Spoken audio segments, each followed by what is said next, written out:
یہ ساتھیوں، کیا آپ جانتے ہیں قرآن کی سب سے مہان سورت کون ہے؟ سب سے شریشٹھ سورت کون ہے؟ آئیے میں آپ کو بتاتا ہوں۔ سعید بن معلّہ رضی اللہ تعالیٰ عنہ کہتے ہیں کہ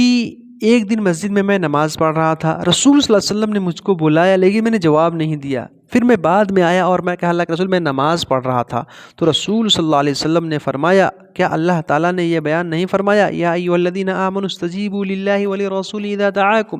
کہ جب اللہ اور اللہ کے رسول تم کو بلائیں تو تم ضرور آؤ؟ وہ اللہ کے رسول کی آواز سن کے جانا پڑے گا۔ بہرحال رسول صلی اللہ علیہ وسلم نے پھر ان سے کہا کہ لو علمنک سورۃ ہی اعظم السور فی القرآن قبل ان تخرج من المسجد، کہ میں آپ کو مسجد سے باہر نکلنے سے پہلے ایک ایسی سورت کے بارے میں بتاؤں گا جو قرآن کی سب سے شریشٹھ، سب سے مہان، سب سے عظیم سورت ہے۔ پھر تھوڑی دیر کے بعد اللہ کے رسول صلی اللہ علیہ وسلم نے مسجد سے نکلنا چاہا، پھر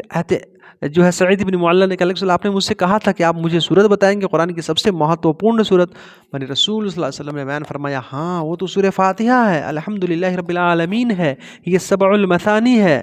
یہ بار بار دہرائی جانے والی 7 آیتیں ہیں، ہمیشہ پڑھی جاتی ہیں، سب سے زیادہ پڑھی جانے والی سورت یہ 7 آیتیں ہیں سورہ